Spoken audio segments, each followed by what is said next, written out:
안녕하십니까, 이태현입니다.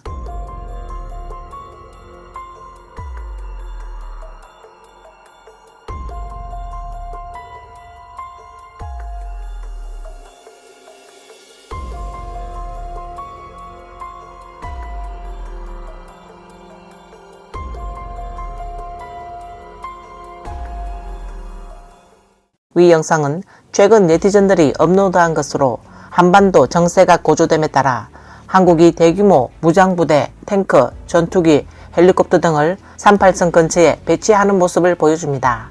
배치된 부대는 자위권 발동하에 독자적으로 반격할 수 있는 권한을 받았으며 한국은 북한과의 대치를 대비해 만반의 준비를 마쳤습니다. 한반도의 상황은 마치 화약고처럼 언제 폭발할지 모르는 긴박한 상태입니다. BBC는 두 나라의 대립이 싸움닭 게임에 빠져 있다고 묘사하며 어느 쪽도 먼저 물러서지 않으려 한다고 평가했습니다. 더 나아가 10월 15일 북한은 남북을 연결하는 두 개의 고속도로와 남북 연락철도를 폭파하여 군사분계선 북쪽의 일부 구간에서 남북 간의 육로를 차단했습니다. 이 철도는 2004년에 처음 건설되어 남북한 관계 개선의 첫걸음으로 상징되었으며 당시 양국은 경제협력을 위해 이 육로를 개통했습니다. 이 사건의 발단은 남북한 간 오랫동안 벌어진 풍선 전쟁에서 비롯됐습니다. 한국 측 탈북자 단체들이 북한 경계에 전단을 풍선으로 자주 투하해 왔으며 이에 대응해 북한은 대량의 배설물이 담긴 풍선을 한국으로 보내는 방식으로 대응했습니다. 10월 초 한국은 무인기를 북한 평양에 보내 대량의 반북 전단을 살포했습니다. 전단에는 김정은이 차고 있는 고가의 시계, 김정은 딸의 고급 외투 가격 등을 적었으며 이를 식량 가격으로 환산해 북한 주민들이 쉽게 이해할 수 있게 했습니다. 이는 김정은 일가의 사치를 폭로한 것이었습니다. 김정은을 더욱 분노하게 하고 두려워하게 만든 것은 이번에 한국의 무인기가 평양에 자유롭게 접근해 전단을 살포했다는 점입니다. 그렇다면 다음에는 미국의 무인기가 폭탄을 장착하고 김정은을 타깃으로 한 참수작전을 수행할 수 있지 않을까 하는 두려움이 생기겠습니다. 10월 12일 김정은의 여동생 김여정은 북한 관영 매체를 통해 국제사회에 경고를 발했습니다. 만약 미국과 한국이 계속해서 북한을 자극한다면 그들은 핵무기를 사용할 수 있으며 이를 통해 이들 국가에 공격을 가할 것이라고 경고했습니다. 10월 14일 김여정은 다시 한번 한미를 비판하며 개가 짖는 행동은 결국 주인에게 책임이 돌아간다 라고 말했습니다.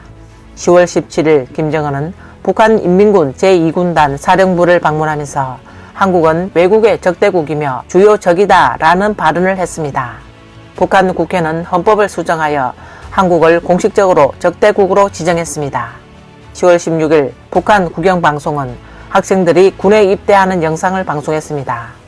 공식 매체에 따르면 이번 주에만 약 140만 명의 젊은이들이 입대하거나 재입대를 신청했지만 일부 매체는 북한처럼 극도로 폐쇄된 국가에서 이 영상과 사진의 진위에 의문을 제기했습니다. 한편 한국 측 국방부 대변인은 한국군이 북한의 잠재적 위협에 이미 대비하고 있으며 최근 북한이 핵무기와 미사일 계획을 여러 차례 공개한 상황 속에서 한국은 어떠한 도발에도 선제 공격을 감행할 것이라고 밝혔습니다. 한국 정부는 또한 북한이 한국의 영토나 국민에게 위협을 가할 경우 한국군이 주저없이 전면적인 타격을 가할 것이며 이는 북한 정권의 종말을 의미할 것이라고 강조했습니다. 한편 커트 캠벨 미 국무부 차관보와 김홍균 외무차관, 오카나 마사타카 일본 외무차관은 16일 서울에서 대북 제재 이행 상황을 엄중히 감시할 다자 제재 감시단을 신설하겠다고 밝혔습니다. 이 팀은 북한에 대한 제재 이행 상황을 엄격하게 모니터링하기 위한 목적으로 만들어졌습니다. 이 새로운 팀은 미국, 한국, 일본을 포함하여 프랑스, 영국, 독일, 이탈리아, 네덜란드, 캐나다, 호주, 뉴질랜드 등 11개국의 전문가들로 구성되어 있습니다. 전문가들은 한반도에서 대규모 전쟁이 일어날 가능성은 매우 낮다고 보고 있습니다. 유명 군사 채널 진행자 주자정은 한반도 전쟁이 일어날 낮은 이유를 세 가지로 설명했습니다. 첫째, 재래식 무기로는 북한은 한국의 상대가 되지 못합니다. 북한의 병력은 많지만 장비는 대부분 냉전 시대의 구형 무기들입니다. 예를 들면 중국의 5구식 전차와 소련의 T-55 전차를 사용하고 있습니다. 반면 한국은 자체 개발한 K2 블랙팬서 전차를 보유하고 있으며 이 전차는 성능이 우수하여 유럽으로도 수출되고 있습니다. 공군 측면에서는 더욱 차이가 납니다. 북한은 구형 미그 전투기를 보유하고 있지만 한국은 F-35 전투기를 도입하여 사용하고 있으며 주요 전투기는 모두 최신 미국산 전투기입니다.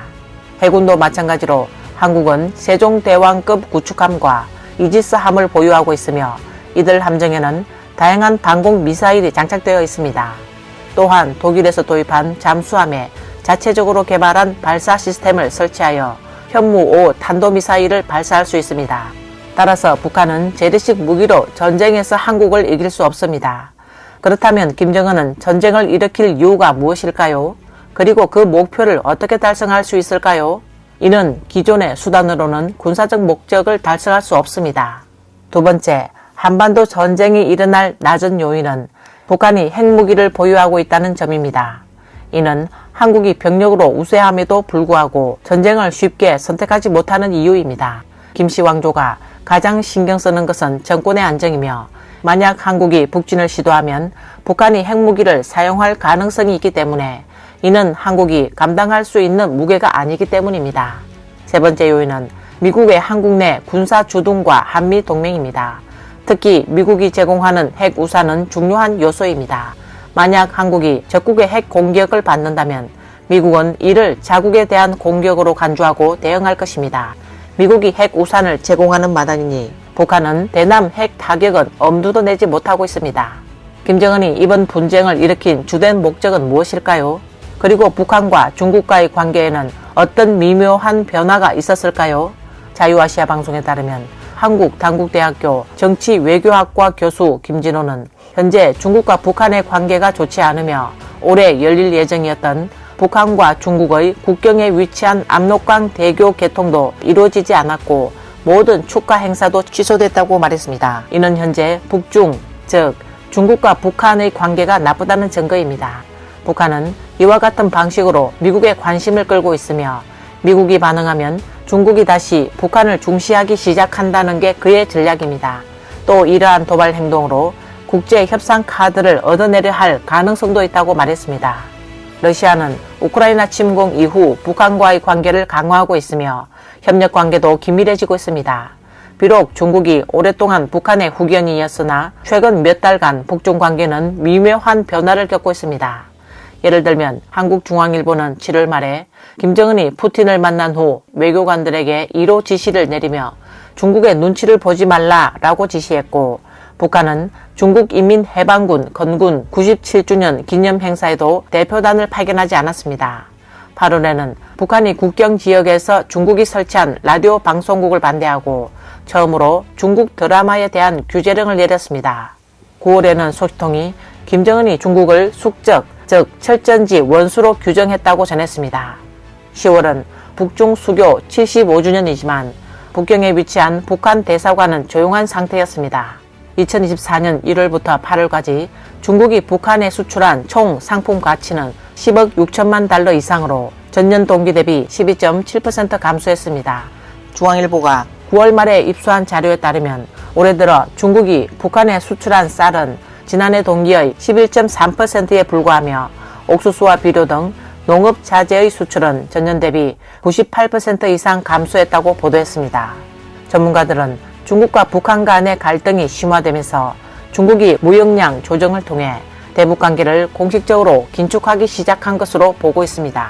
재미시사평론가 당정원은 최근 북한과 러시아가 군사동맹을 형성할 정도로 빠르게 가까워지면서 북한에 대한 중공의 불만이 상당하다고 지적했습니다.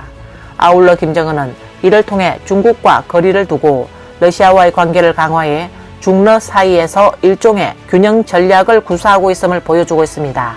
이러한 상황에서 당정원은 중공이 앞으로도 계속 북한을 지지할지는 불확실하며 중공이 북한에 대한 지원을 재평가할 가능성이 있다고 지적했습니다. 이번 한반도 위기에서 중공이 배후에 있는가? 미국 독립 TV 프로듀서 이군은 최근 중공 외교부가 한반도 정세가 공동이익에 부합하지 않는다며 갈등 심화를 막는 것이 급선무라고 강조했다고 전했습니다.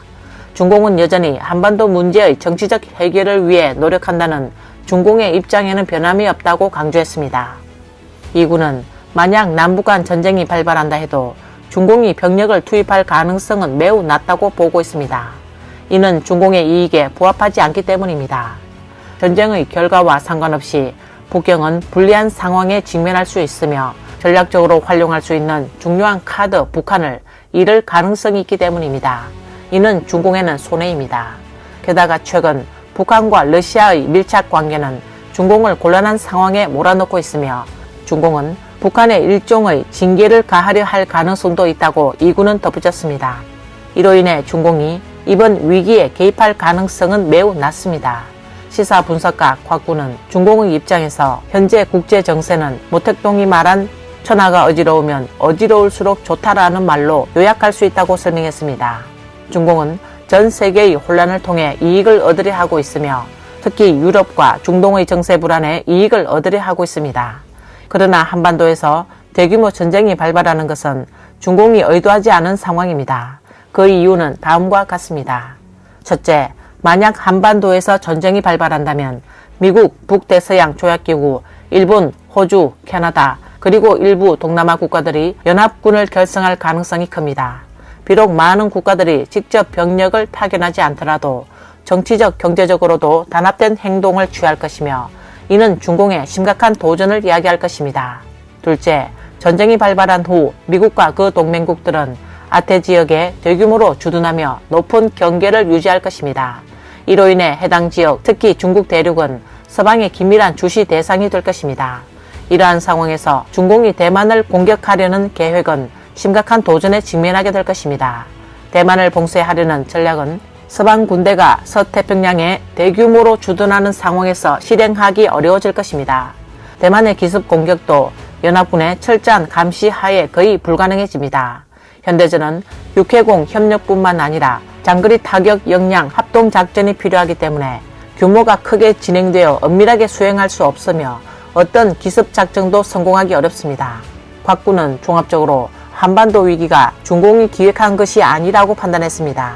그 이유는 한반도에 서방의 대규모 군사력 집결 기회가 되는 것을 원치 않기 때문입니다. 이는 1950년대 6.25 전쟁에서 보듯 중공은 대만 공략의 적기를 놓쳤습니다. 비슷한 전쟁이 다시 발발하면 시진핑의 대만 수복 10년 계획도 다시 물거품이 될 수 있습니다.